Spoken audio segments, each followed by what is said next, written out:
নিখিল বড়ো ছাত্ৰ সন্থাৰ তৰফৰ পৰা বিটিআৰ প্ৰধান প্ৰমোদ বড়ো ডাঙৰীয়া আৰু ইয়াত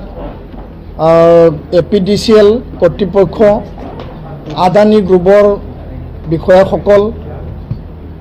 আৰু লগতে কোকৰাঝাৰ জিলা district commissioner superintendent of police আৰু পৰ্বতজৰা চাৰ্কল অফিচাৰ পৰ্বতজৰাৰ SDO চিভিল আৰু পৰ্বতজৰাৰ স্থানীয় নেতৃবৃন্দ বাঁছবাৰী অঞ্চলৰ নিখিল বড়ো ছাত্ৰ সন্থাই এটা গুৰুত্বপূৰ্ণ আলোচনাত আমি মিলিত হওঁ। আলোচনাৰ মূল বিষয়টো আছিল যে পৰ্বতজৰা বাঁছবাৰী সেই অঞ্চলত থাৰ্মেল পাৱাৰ প্লাণ্ট স্থাপনক লৈ আৰু এই থাৰ্মেল পাৱাৰ প্লাণ্ট স্থাপন কৰিবলৈ যাওঁতে যোৱা এসপ্তাহ ধৰি যিবিলাক তাত পৰিৱেশ পৰিস্থিতি যিবিলাক চিটুৱেশ্যন এটা হিংসাৰ পৰ্যায়লৈকে মানে যোৱা এটা পৰিৱেশ, সেই ঘটনা আৰু পৰিস্থিতিক লৈ পেলাই আমি উদ্বেগ প্ৰকাশ কৰি নিখিল বড়ো ছাত্ৰ সন্থাৰ তৰফৰ পৰা পৰ্বতজৰাবাসী ৰাইজ, বাঁছবাৰীবাসী ৰাইজ, বিটিআৰবাসী ৰাইজৰ স্বাৰ্থত আমি বিটিআৰ প্ৰধান প্ৰমোদ বড়ো ডাঙৰীয়াক চিঠি প্ৰেৰণ কৰিছিলোঁ আৰু সেইমতে আজি এটা গুৰুত্বপূৰ্ণ 10 বজাৰ পৰা প্ৰায় 1.5 ঘণ্টীয়া এই আলোচনাত মিলিত হ'ল। সকলো পক্ষৰ পৰা আমাৰ যিখিনি কনচাৰ্ণ আছিল, সেই কনচাৰ্ণ যিখিনি মেইন বিষয় আছিল সেই বিষয়খিনি আমি শুনিলোঁ আৰু আমাৰ যিখিনি প্ৰশ্ন, আমাৰ যিখিনি মানে তাত কথা আছিল আমি ৰাখিলোঁ আৰু আজি আমি সংবাদমেলত এই কথাই প্ৰকাশ কৰিব বিচাৰিছোঁ যে পৰ্বতজৰা বাঁছবাৰীবাসী ৰাইজৰ যি তেওঁলোকৰ গ্ৰিভেন্স আছে, তেওঁলোকৰ যিখিনি কনচাৰ্ণ আছে, তেওঁলোকৰ যিখিনি আশংকা আছে, তেওঁলোকৰ যি কথা, সেই কথাটো আমি ৰাইজৰ হৈ বিটিআৰ প্ৰধান প্ৰমোদ বড়ো ডাঙৰীয়া, APDCL Adani group, district commissioner Kokrajhar আৰু গোটেই এডমিনিষ্ট্ৰেশ্যন প্ৰশাসন আৰু অসম চৰকাৰ বিটিআৰ চৰকাৰক আমি স্থাপন কৰিছোঁ। ৰাইজৰ স্বাৰ্থত, ৰাইজৰ চেণ্টিমেণ্ট, ৰাইজৰ গ্ৰিভেন্সেছ, ৰাইজৰ আৱেগ অনুভূতিক লৈ পেলাই আমি ৰাইজৰ হৈ পেলাই আমি কথাটো ৰাখিছোঁ আৰু এই ক্ষেত্ৰত বিটিআৰ চৰকাৰে বা বিটিআৰ কৰ্তৃপক্ষই যি ভূমিক চিনাক্ত কৰি পেলাই ইয়াত পাৱাৰ থাৰ্মেল প্লাণ্ট স্থাপনৰ কাৰণে যি এটা জৰীপ কৰিছিল, ছেটেলাইট জৰীপ, সেই জৰীপৰ যোগেদি প্ৰথম পৰ্যায়ত যি মেপ আছিল সেই মেপ আমি চালোঁ। দ্বিতীয়, তৃতীয় আৰু এতিয়া চতুৰ্থ এতিয়া এটা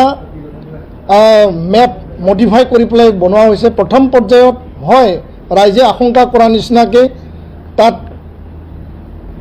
কিছুমান গাঁও, কিছুমান ঘৰ, কিছুমান বাৰী মাটি, খেতি মাটি প্ৰথম পৰ্যায়ত ফাৰ্ষ্ট যেতিয়া 1-2 মাহ আগত এইটো ছাৰ্ভে কৰা হৈছিল বুলি চৰকাৰে আমাক জনাইছে, চাৰ্কল অফিচাৰে আমাক জনাইছে, এনেকুৱা এটা আছিল ছেটেলাইট মেপ। কিন্তু ৰাইজৰ যি চেণ্টিমেণ্ট, ৰাইজৰ যি কথাখিনি সকলো পক্ষত চাই পেলাই নিখিল বড়ো ছাত্ৰ সন্থাৰো আহ্বান আৰু দাবী আছিল, সেই দাবীক ৰক্ষা কৰি পেলাই বিটিআৰ চৰকাৰ আৰু চাৰ্কল অফিচাৰ আৰু গোটেই প্ৰক্ৰিয়াটো এতিয়া চতুৰ্থ ফ'ৰ্থ যি মেপ তৈয়াৰ কৰা হৈছে তাত এই অঞ্চলৰ যি পাগলীজৰা, দুখীজৰা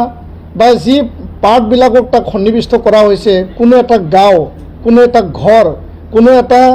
ইয়াত খেতি পথাৰ, বাৰী মাটি তেনেকুৱা সন্নিৱিষ্ট কৰা নাই। সকলোকে ৰাখি পেলাই তেওঁলোকে নতুনকৈ এটা মেপ তৈয়াৰ কৰিছে। সেইটো আজি আমি জানিবলৈ পাৰিলোঁ, এইটো আমি আজি দেখিবলৈ পালোঁ আৰু ইয়াৰ কাৰণে নিখিল বড়ো ছাত্ৰ সন্থাৰ কথাটো হ'ল যে কোনো কাৰণত ইয়াত ইণ্ডাষ্ট্ৰী স্থাপনৰ নামত, ইয়াতে এটা উদ্যোগ স্থাপনৰ নামত যাতে ৰাইজৰ ক্ষয় ক্ষতি, ৰাইজৰ যিখিনি বাৰী মাটি, ঘৰ, তেওঁলোকৰ ৰাস্তা ঘাট, তেওঁলোকৰ অনুষ্ঠান প্ৰতিষ্ঠান, খেতি পথাৰ কোনো কাৰণত যাতে সন্নিৱিষ্ট কৰা নহয়, সেই কথাটো নিখিল বড়ো ছাত্ৰ সন্থাই আগৰ পৰা ষ্টেণ্ড লৈ আহিছে, আজিও আমি ষ্টেণ্ড লৈছোঁ আৰু ৰাইজৰ ক্ষয় ক্ষতি হোৱা নিখিল বড়ো ছাত্ৰ সন্থাই কেতিয়াও আমি সমৰ্থন নকৰোঁ। সেই কথা আমি চিধাচিধিকৈ এই কথাটো আমি প্ৰকাশ কৰিছোঁ। দ্বিতীয় কথাটো হ'ল যে ৰাইজৰ শংকা, ৰাইজৰ যি এটা ভয় বিভিন্ন মহলত বিভিন্ন প্ৰভোগ কৰা হৈছে, কিছু কথা জেনুইন আছে, কিছু গ্ৰিভেন্সেছ জাষ্টিফাইড আছে, কিন্তু এতিয়া পৰিৱেশ পৰিস্থিতি এনেকুৱা হৈছে যে ইয়াতে আমি ক'ব নাপায়, এইটো ক'ব নালাগে, যোনটো দেখা পাইছোঁ আৰু আমি কোৱাৰ কাৰণে কোনোবা দলে দুখ পাব নালাগে যে ইয়াত কিছুমান ৰাজনৈতিক পৰিস্থিতি এতিয়া প্ৰভোকেশ্যন চলিছে। কিন্তু জেনুইন কনচাৰ্ণটো আছিল যে ইয়াত এয়াৰ পলিউশ্যন হ'ব নেকি, ইয়াত মানে ৱাটাৰ পলিউশ্যন হ'ব নেকি, ইয়াত লেণ্ড পলিউশ্যন হ'ব নেকি, তাৰ এছ ক'ত যাব, তাত ফ্লাইজ ক'ত যাব,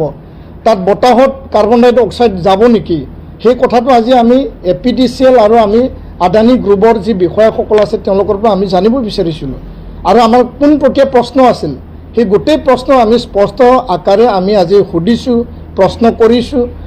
আৰু আদানী গ্ৰুপ আৰু APDCL ফালৰ পৰা তেওঁলোকে প্ৰকাশ কৰিছে যে মেক্সিমাম লেভেলৰ যি নতুন পদ্ধতিৰে যি এটা পলিউশ্যনৰ কথা, কাৰ্বন ডাই অক্সাইডৰ কথা, এছ ফ্লাইৰ কথা বা তাত ৱাটাৰ পলিউশ্যনৰ কথা, এই গোটেই কথাটো নতুন টেকন'লজি ব্যৱহাৰ কৰি পেলাই তেওঁলোকে এই মানে উদ্যোগ স্থাপন কৰি বা এই উদ্যোগ তেওঁলোকে স্থাপন বা চলাব, সেই কথাটো তেওঁলোকে প্ৰকাশ কৰিছে। আৰু সেইটো এটা টেকনিকেল কথা আৰু এই কথাটোলৈ আৰু আজি আমি আলোচনা কৰিব লাগিব, এইটো একচাতে ক'ব নোৱাৰে। তৃতীয় কথাটো হ'ল যে ইয়াত আমাৰ কি বেনিফিট হ'ব, চৰকাৰে ভূমি দিব, ৰাইজে দখল কৰা ভূমি দিব, হয় ৰাইজৰ তাত নথি পত্ৰ নাই, এইটো এটা PRF আছিল, এইটো খাছলেণ্ড আছিল, চৰকাৰে এতিয়া এইটো উদ্যোগ স্থাপনৰ কাৰণে APDCLক দিব। APDCL আৰু আদানী আৰু অসম চৰকাৰ BTR চৰকাৰৰ লগত এটা বুজাবুজি এটা চুক্তি হ'ব, BTRবাসী ৰাইজৰ কি লাভ হ'ব, বাঁছবাৰী বা পৰ্বতজৰা ৰাইজৰ কি লাভ হ'ব, সেই কথা আমি প্ৰশ্ন ৰাখিছোঁ। আৰু এই প্ৰশ্নৰ উত্তৰত তেওঁলোকে আমাৰ যি দাবী আছিল যে 3rd grade 4th grade technical non technical ITR আৰু স্কিল মানে ট্ৰেইনিং থকা লেবাৰ ক্লাছৰ কথা, ইয়াত কণ্ট্ৰেক্টৰ যিখিনি ৱৰ্ক থাকিব আৰু ভৱিষ্যতে এই যি উদ্যোগ স্থাপনৰ বিনিময়ত যিখিনি তেওঁলোকৰ ৰেভিনিউ জেনেৰেট হ'ব, চৰকাৰখনে কি পাব, লোকেল স্থানীয় ৰাইজে CSRৰ পৰা ডেভেলপমেণ্টেল ইনফ্ৰাষ্ট্ৰাকচাৰ, এডুকেশ্যন, ছ'চিঅ' বা ইয়াত লাইভলিহুডৰ কি উন্নয়ন আহিব, এই গোটেই প্ৰশ্ন আমি পোনপটীয়াকৈ আদানী গ্ৰুপ আৰু APDCLক সুধিছোঁ,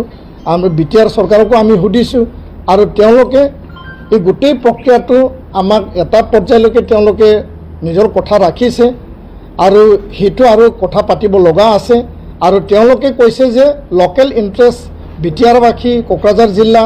বাঁছবাৰী বা পৰ্বতজৰা জিলাৰ স্বাৰ্থত যিকোনো যি বিনিময়ত কৰিব লাগে তেওঁলোকে কৰিম বুলি আমাক কথা ৰাখে। APDCLৰ আমি মানুহ নহয়, আমি BTR স্বাৰ্থত, জনজাতি খিলঞ্জীয়া ভূমিপুত্ৰৰ স্বাৰ্থত, বাঁছবাৰী পৰ্বতজৰা ৰাইজৰ স্বাৰ্থত আমি সদায় আছোঁ আৰু থিয় হৈ পেলাই এই সমস্যাটো সমাধানৰ কাৰণে আমি আগবাঢ়ি যাম। সেইখিনি কথাই